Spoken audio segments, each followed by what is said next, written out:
Where is your emergency? Jill Walker! What's going on there? I just tried to wake up my daughter for school, and she has no pulse. How old is she? She's 16. You said that she's non-responsive? Yeah. On the morning of Monday, November 21st, 2016, around 6 a.m., Jill entered her daughter Emma's room to wake her up. But Emma did not respond to Jill's voice or her shaking. She was a lifeless body in her bed. No screaming, no resistance, just a small hole in the wall. One bullet, fired from behind the wall, ended her life in an instant. Who killed Emma? And why in this cold manner? And how did they determine her location with such precision? That was the beginning of one of the strangest crimes faced by Knoxville police in the state of Tennessee. In the fall of 2014, Central High School in Knoxville, Tennessee was buzzing with life. Football field lights were shining and everyone was cheering for their team. Amid this excitement, Emma Walker, the only freshman, 14 years old, joined the cheerleading squad. Emma was described as passionate, cheerful, and with a beautiful smile, and she dreamed of becoming a pediatric nurse. At one of the games, Emma caught the attention of a schoolmate named Riley, the football star who was 2 years older than her. The attraction was instant. Riley ended his previous relationship to start dating her. And soon, the duo became the most famous in school. Riley bonded with Emma's family and seemed to them like the polite boy. But their impression changed when they learned that he would accompany his ex-girlfriend to the junior prom, then Emma to her prom. Emma's father worried about his priorities, but Emma didn't care. Her social media pages overflowed with pictures of them together. Emma's friends had difficulty getting to know Riley and thought he was shy. But over time, they began to notice concerning behavior. Riley became controlling, possessive, and jealous. He didn't want Emma to interact with anyone but him. Emma tried to reassure her friends, but their concerns grew. To pull Emma from this toxic relationship, her parents took away her phone. But Riley circumvented this by giving her an iPod Touch so she could secretly message him via Wi-Fi. For 2 years, Emma and Riley's relationship continued intermittently, becoming increasingly hostile and turbulent. Each breakup was more dramatic than the previous one, and the arguments escalated. Riley would chase her with messages and calls and wait for hours outside her work. It got to the point where he told her, "You're dead to me. I'll check the obituary." But these violent messages were followed by immediate apologies. "I'm sorry, I love you more than words can describe." Mark and Jill, Emma's parents, tried repeatedly to convince her to end the relationship. Jill said, "He had a way of isolating her and making her believe he was the only one." And the more pressure they applied, the more Emma clung to him. By the fall of 2016, the relationship remained in its concerning state. Riley graduated and enrolled at nearby Maryville College, while Emma, 16 years old, was in her junior year of high school. With Halloween approaching, and in one last attempt, Emma's parents decided to ground her at home, except for going to school or cheerleading. They monitored all her movements and communications, and it seemed the plan had worked. Mark said, "She came back as if she had returned to her old self." Emma went back to spending time with the family. She even texted her friend Keegan to tell her that her relationship with Riley had ended forever after seeing pictures of him with other girls at college. Keegan and her friends breathed a sigh of relief. But Riley did not accept the breakup. On Friday, November 18th, 2016, Emma was allowed to go out to a party with her friends. Around 11:30 p.m., her friend Zach arrived. She told him she had received strange messages. "Come out alone if you don't want someone you love to get hurt. Go to your car with your keys. If you don't comply, I will hurt them." Emma thought it was a joke from Riley's friends and threatened to call the police. But the messages became more disturbing. Then she received a message that Riley had been thrown outside the house. Emma and Zach rushed outside and found Riley lying in a ditch by the road. He seemed confused and said he had been kidnapped. Emma, crying, asked him to leave her alone. Riley left frustrated, then called his friend Noah, claiming he had been kidnapped. But Noah didn't believe him. Emma felt worried, so she stayed with her friends that night. The next morning, Saturday, shortly after 10 a.m., she returned home with her friend Haley. While driving, she spotted a man dressed entirely in black wandering around Emma's street. Emma dropped off her friend Haley and returned to her home. While she was getting ready to meet her mother Jill, the mysterious man returned and began knocking on the door loudly. Emma, terrified, texted her friends, and most importantly, texted Riley. She told him, "I hate you, but I need you now." Riley came quickly to help. When he arrived, the mysterious man disappeared. She recognized that the man was Riley without a doubt. She confirmed this by seeing his car nearby. But he completely denied it. Jill returned home and found Emma and Riley talking in the yard. Jill reminded him he was banned from approaching and asked him to leave. Emma was affected and afraid of the thief.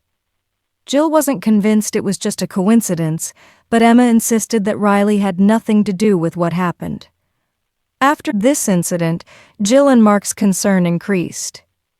They took their daughter to her work Sunday morning and waited for her until the end of her shift to return home with her. Sunday night, November 20th, 2016, was quiet at the Walker family home.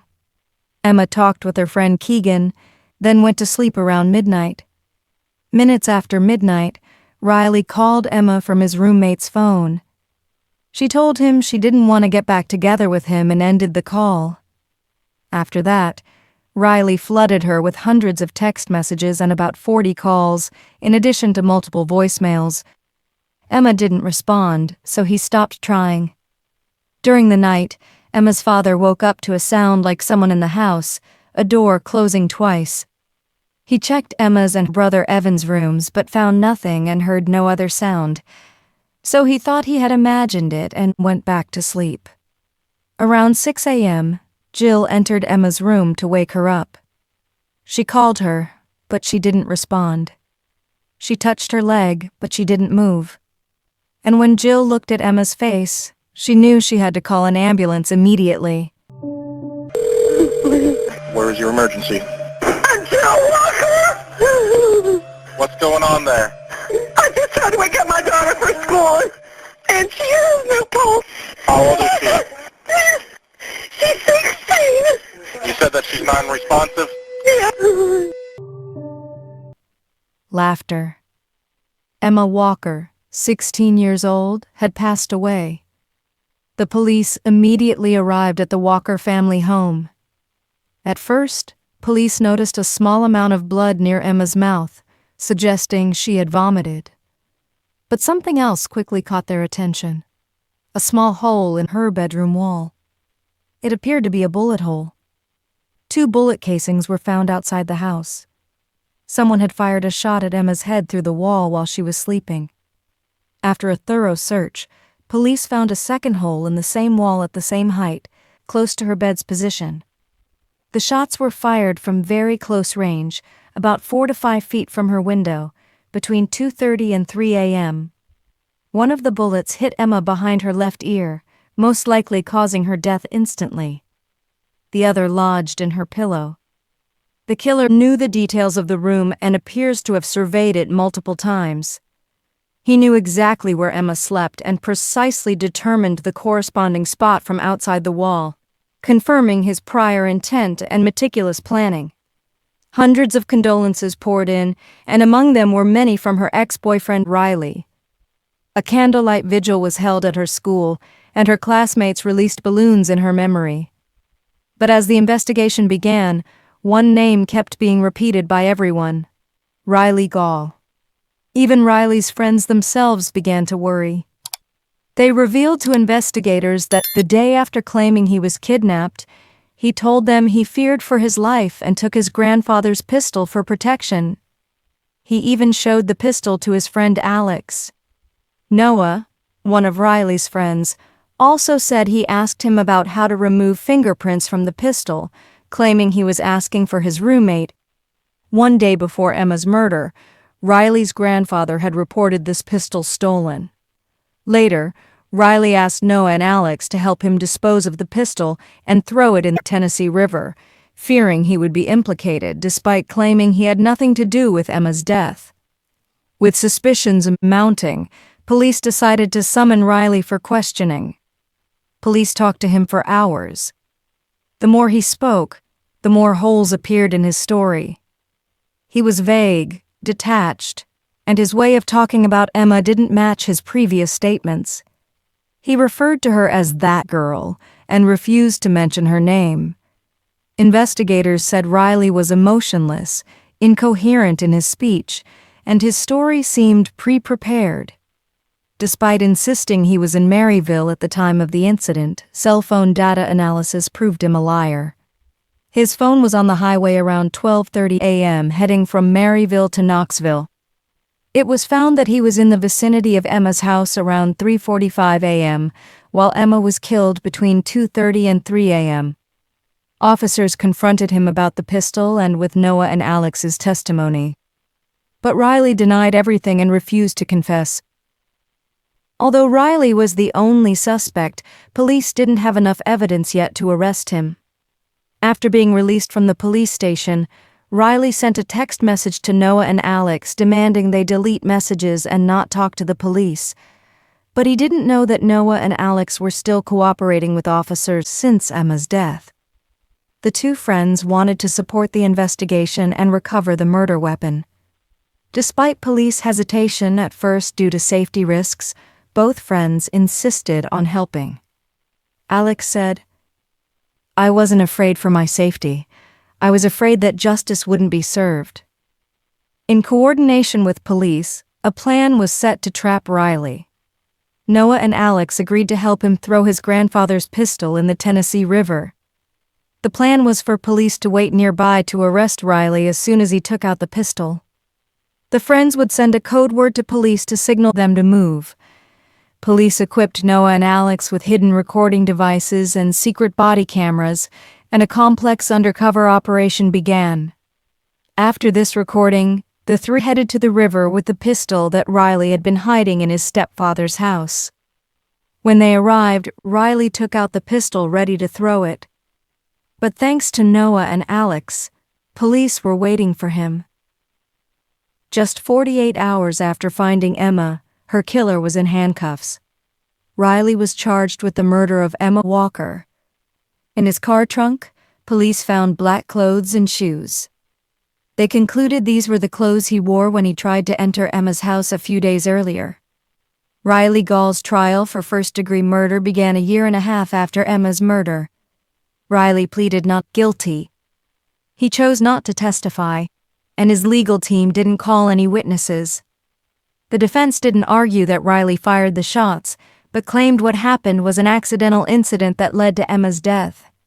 His lawyers said he was only trying to scare her by shooting near her without realizing the bullets would penetrate the wall. His goal, they said, was for her to come back to him, to trust him again. They claimed what happened was a clumsy plan, but things got out of control and led to her unintentional death. The defense asked the jury if they found Riley guilty to convict him of manslaughter, which carries a much lesser sentence. Reckless conduct by my teenage client. Everything said about the intent to kill Emma Walker is consistent with his attempt to scare her. If she got scared, maybe she would contact him and he could try to repair their relationship. But the prosecution was decisive. All the evidence points to what happened being a deliberate act, stemming from Riley's anger at Emma's refusal to get back together with him. She was their light, and they are blessed to have spent 16 years with her. But they will always remain burdened. Each of them suffered a loss because of this man. Because of his personal responsibility, actions, selfishness, manipulation, lies, possessiveness, and his obsession with Emma Walker. He creates a fake kidnapping story to terrorize her. And when you think that, at 3 a.m., he's wearing black and standing outside a 16-year-old girl's room, and you think of all the places he could have shot from, then you look at the position of the shot, you'll know it was an attempt to kill. Mr. Gallner, has the jury reached a verdict? Yes, sir. Please stand. Mr. Gall, please stand. Mr. Gallner, the first charge, first-degree murder. What did the jury find? Guilty. And regarding the stalking charge? Guilty. The jury found William Riley Gall guilty of the first-degree murder of Emma Walker, in addition to stalking, theft, recklessly endangering the lives of others, and possession of a firearm during the commission of a serious felony. In the state of Tennessee, a first-degree murder conviction automatically carries a life sentence. Riley was sentenced to life in prison with a minimum period of 51 years before being considered for parole. He will be in his 70s at his first opportunity for release. In May 2021, Riley Gall sought exoneration based on insufficient evidence or a new trial. But it was denied in a hearing on June 4, 2021. Riley's lawyer said he plans to appeal. Emma was supposed to graduate in May 2018. Her family received her diploma, and her cap and gown were placed on the chair she was supposed to sit in. Since her death, Emma's family and friends continue to work to preserve her memory. Her high school created a scholarship in her name. Jill said that Emma's love for everyone and her dream of becoming a neonatal nurse were a big part of her personality. The Walker family honored Emma's memory by naming a patient room in the neonatal intensive care unit at East Tennessee Children's Hospital. Jill hopes that people will remember Emma by always treating others with kindness. This was the story of Emma Walker. If cases like this matter to you, hit that subscribe button. We cover real crimes, real investigations, every single week. This is Crimescams. Stay safe out there.